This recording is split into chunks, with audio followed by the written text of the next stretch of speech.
बच्चों, GTM BPS school में आपका स्वागत है।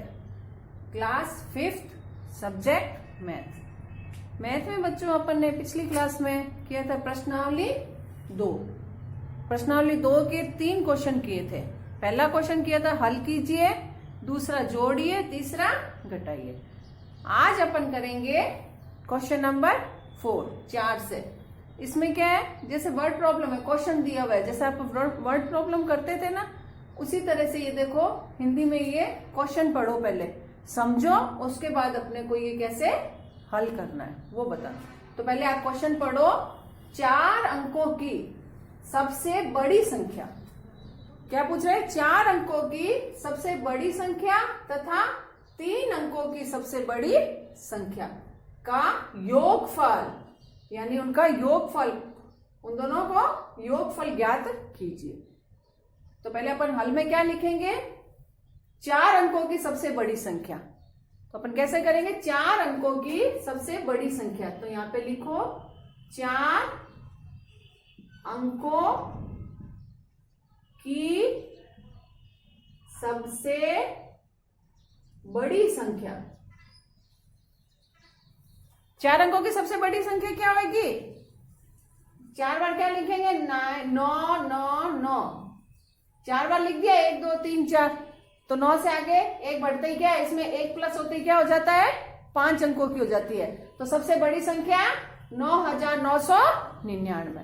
तो 4 बार अपन 9 9 लिख देंगे, ये 4 अंकों की सबसे बड़ी संख्या। अब दूसरा है 3 अंकों की सबसे बड़ी संख्या। तो 3 अंकों की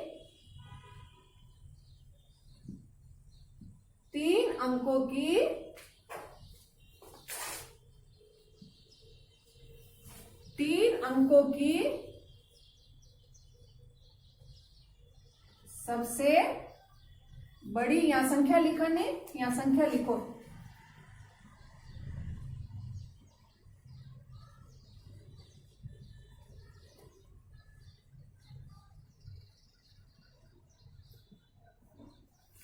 तीन अंकों की सबसे बड़ी संख्या। 4 अंकों की सबसे बड़ी संख्या 9999, यानी 4 बार 999 लिख देंगे।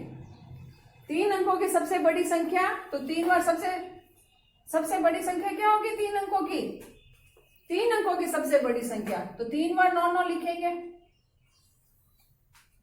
3 बार 9 लिखेंगे। 4 अंकों की सबसे बड़ी संख्या, 4 बार 9 लिख दिया, 9999, यानी इसमें 1 प्लस होते ही 5 अंकों की हो जाएगी। तो 3 अंकों की सबसे बड़ी संख्या 999, इसमें 1 प्लस करते ही क्या हो जाएगा? 4 अंकों की बन जाएगी। तो इसलिए अपन 3 अंकों की सबसे बड़ी संख्या 999। योगफल, यानी योग का निशान क्या होता है? प्लस। योगफल ज्ञात कीजिए।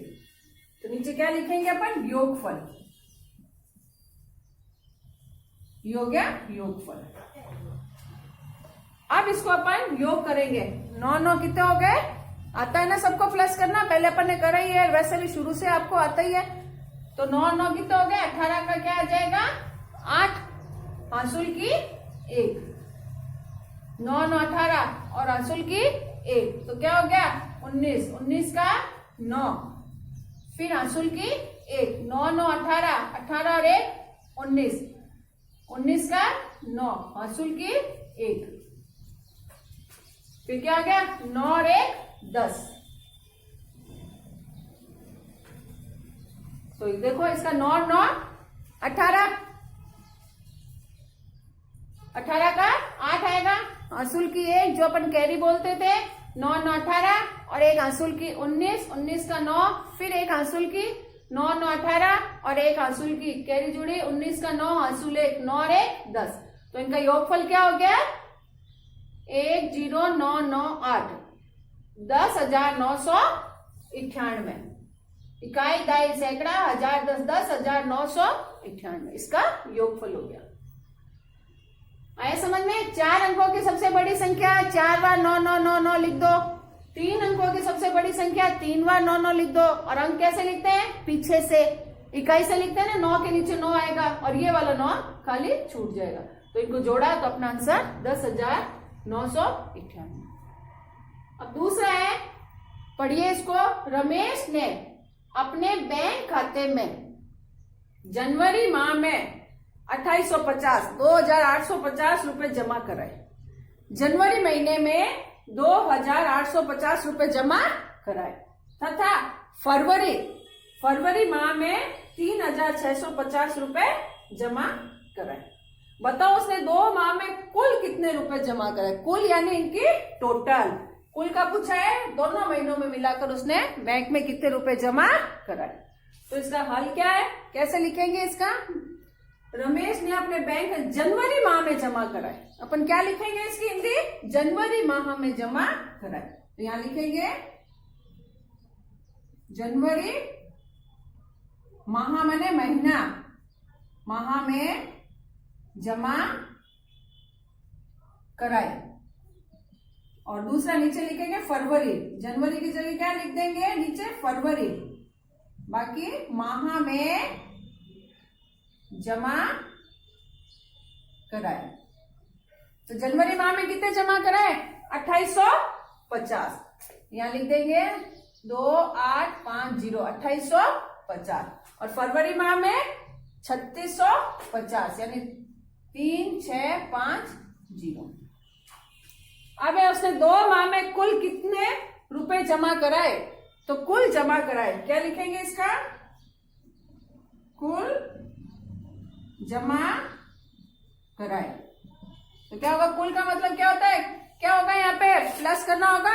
योगफल में भी जोड़ना, प्लस करना। कुल में भी होगा तो प्लस करेंगे, प्लस का निशान लगाएंगे। अब इसको जोड़ो, जोड़ना तो आता ही है आपको। 0 का 0, 5 5 10 का 0, हांसुल की 1, 8 और 1 हांसुल पहले जोड़ दिया करो। 8 और 1 9, 9 और 6 कितने हो गया? 15 का 5, हांसुल की 1, 3 2 5 और 1 6। प्लस करना तो सबको आता ही है, कैरी वाली यानी हांसुल वाली प्लस है। वापिस से रिपीट कर लिया करो। 10 का 0 हांसुल 1, 8 और 1 हांसुल पहले ही जोड़ दो 9, 9 और 6 कितने हो गए? 10 11 12 13 14 15, 15 का 5 लिखा, 1 हांसुल की, 2 और 1 3, 3 और 3 6। ये अपना जनवरी और फरवरी माह में कुल जमा कराए 6500। यहाँ पे रुपए भी लिख सकते हो आप। क्या लिख सकते हो? यहां पर रुपए लिखो, यहाँ पे रुपए, नीचे आंसर में भी रुपए। आगे समझ में? अब छठा क्वेश्चन है, अंशु ने क्या लिखा हुआ है? अंशु ने एक साइकिल 2999 रुपए में खरीदी तथा रुचि ने, तो अंशु और रुचि 2 है। देखो अंशु है, यहाँ रुचि है। रुचि ने एक साइकिल खरीदी 2650 रुपए में। बताइए अंशु ने रुचि से कितने अधिक रुपए में साइकिल खरीदी? तो ज्यादा किसके रुपए लगे हुए हैं? अंशु के, है ना, 2999 और रुचि ने 2650 में। तो इसमें दोनों का क्या पूछा है? डिफरेंस यानी अंतर पूछा है कि रुचि ने कितने रुपए ज्यादा लगाए साइकिल खरीदने में। तो क्या लिखेंगे इसके हिंदी? अंशु ने साइकिल खरीदी, अंशु ने साइकिल खरीदी। कितने रुपए में खरीदी? 2999 में। दूसरी कौन है? रुचि। तो अंशु की जगह अपन क्या लिख देंगे? रुचि।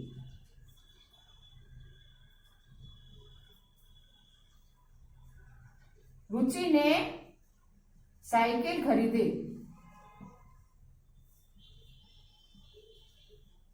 रुचि ने साइकिल खरीदी कितने रुपए में? 2650 में। अब क्या पूछा है? अंशु ने रुचि से कितने अधिक रुपए में साइकिल खरीदी। तो अंशु ने जितने रुपए में साइकिल खरीदी है और रुचि ने जितने रुपए, उसको क्या करेंगे? माइनस करेंगे। जब जो इसका अंतर है वो आ जाएगा। तो क्या करेंगे यहाँ पर? माइनस, घटाव करेंगे, घटाव करेंगे। तो क्या होगा यहाँ पे? 9 है, नीचे 0 है तो 9 का 9, 9 में से 5 गए तो 4, 9 में से 6 गए तो 3, 2 में से 2 गए तो 0। 349 रुपए में अधिक रुपए लगाए किसने? रुचि ने, अंशु ने, सॉरी। अंशु के रुपए कितने ज्यादा लगे? 349 रुपए। तो कितने हैं? अधिक रुपए। क्या लिखेंगे यहाँ पे आंसर में? अंशु ने एक साइकिल खरीदी इतने रुपए में, रुचि ने एक साइकिल खरीदी इतने रुपए में। बताइए अंशु ने रुचि से कितने अधिक रुपयों में साइकिल खरीदी?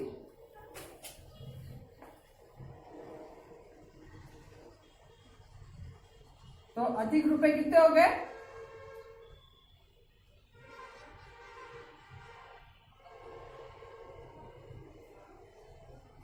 अधिक रुपए हुए, यानी ज्यादा रुपए हुए। कितने ज्यादा अधिक हुए अंशु के? 349। तो ये अपने 3 सवाल करें वर्ड प्रॉब्लम, ये कॉपी में करो। अब आगे और देखते हैं। अब क्वेश्चन नंबर है 7 दो संख्याओं का योगफल 7 6 7 8 है ना। यदि एक संख्या 4 6 1 3 यानी 4613 है तो दूसरी संख्या बताइए।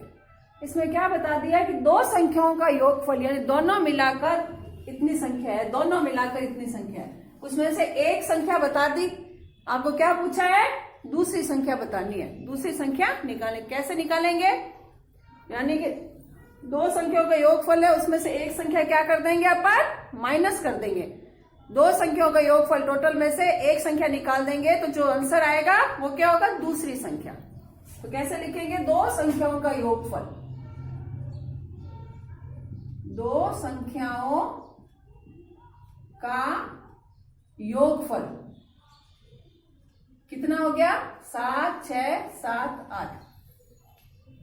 एक संख्या का योगफल क्या होगा? एक संख्या है, एक संख्या है कितनी कितनी दी हुई है? 4 6 1 3। तो क्या बताना है अपने को? दूसरी संख्या, दूसरी संख्या होगी, दूसरी संख्या होगी। तो क्या करेंगे? इसको माइनस करेंगे। दो संख्याओं के योगफल में से एक संख्या अपन निकाल देंगे, जो शेष जो बचेगा वो दूसरी संख्या माइनस करेंगे। क्या करेंगे? इसको माइनस। ये आप अपने आप करोगे माइनस। दो संख्याओं का योगफल इतना है, एक संख्या है उसमें से कितनी? 4613। तो नीचे जो बचेगा आंसर आएगा वो क्या होगा? दूसरी संख्या होगी वो। ये आप माइनस अपने आप करना। अब अगला है क्वेश्चन नंबर 8। मोहन के पास 10,000 रुपए है। मोहन के पास 10,000 रुपए, उसने 4500 रुपए के गेहूं खरीदे तथा 1600 रुपए के चावल खरीदे। 4500 रुपए के गेहूं खरीदे, 1600 रुपए के चावल। बताओ उसके पास कितने रुपए शेष बचे? मोहन है जो बाजार गया, टोटल कितने रुपए लेकर गया? 10,000 रुपए। तो उसमें से पहले उसने गेहूं खरीद लिए 4500 रुपए के, फिर उसने 1600 रुपए के चावल खरीद लिए। तो अब शेष यानी बाकी उसके पास कितने रुपए बचे? तो कैसे करेंगे? पहले गेहूं जो जो सामान खरीदा उसको अपन टोटल कर लेंगे, कितने रुपए का खरीदा। तो पहले करेंगे गेहूं खरीदे,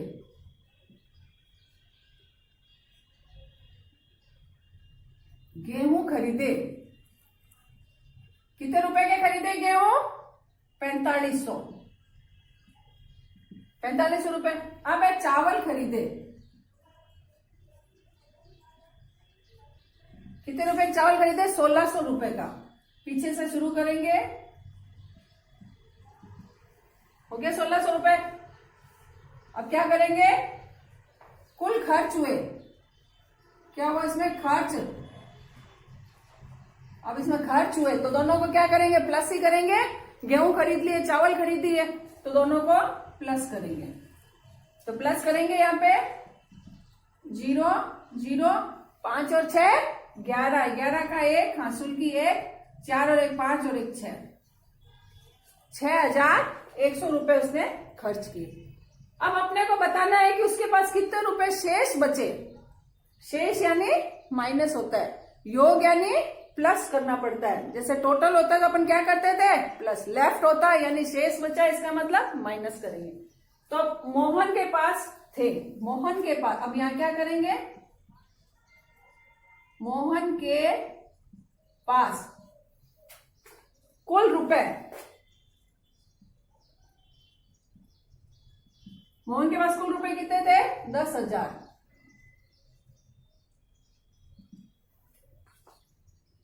10,000 रुपए थे। खर्च हुए कितने? खर्च हुए 0, 0, 1 और 6। 6100 रुपए खर्च हुए। अब इसने क्या पूछा है? शेष। शेष में क्या होता है? माइनस।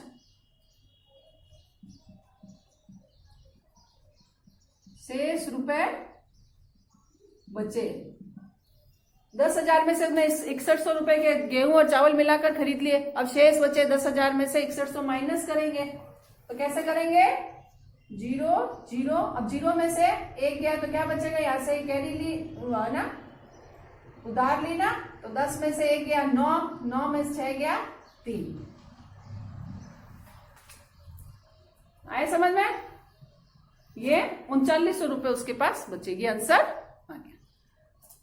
अब अगला क्वेश्चन है, पल्स पोलियो अभियान के 3 चरणों में बकवास पंचायत के कुल 8,976 बच्चों को पोलियो की दवा पिलाई। एक गांव है ना, बकवास पंचायत के कुल बच्चों को इतनी दवा पिलाई। पहले चरण में 2,780 बच्चों को, दूसरे चरण में 2,925 बच्चों को दवा पिलाई। तो तीसरे चरण का पूछा है, तीसरी बार में बच्चों को कितने बच्चों को दवा पिलाई? ऐसे ही होगा। पहले अपन क्या करेंगे? पहले चरण में दवा पिलाई वो ले लेंगे, फिर दूसरे चरण में बच्चे कितने हैं वो ले लेंगे, उन दोनों को प्लस कर लेंगे। उसका जो आंसर आएगा वो आएगा, कुल बच्चे होगा उसमें से पहला चरण और दूसरा चरण का जो प्लस आंसर आएगा उसको माइनस कर देंगे तो तीसरा चरण आ जाएगा। कैसे करेंगे? जैसे पहले चरण में दवा पिलाई, फिर दूसरे चरण में दवा पिलाई। ऐसे लिखते हैं, चरण में दवा पिलाई। पहले चरण में कितनी दवा पिलाई? कितने बच्चों को पिलाई? 2, 7, 8, 0। और दूसरे चरण में 2, 9, 2, 5 बच्चे। ये क्या होगा? इतने बच्चे थे।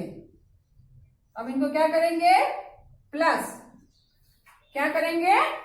प्लस। तो प्लस करेंगे इसको, 5 का 5, 8, 2, 10 का 0, आंसू ले तो कितना हो गया? 17 का 7, आंसू ले 2, 2, 4 और 1, 5।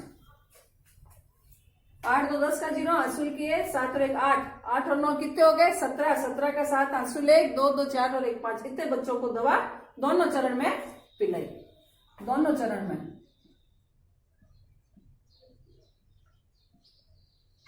तो दोनों चरण में तो ये हो गए। अब आपको क्या पूछा है?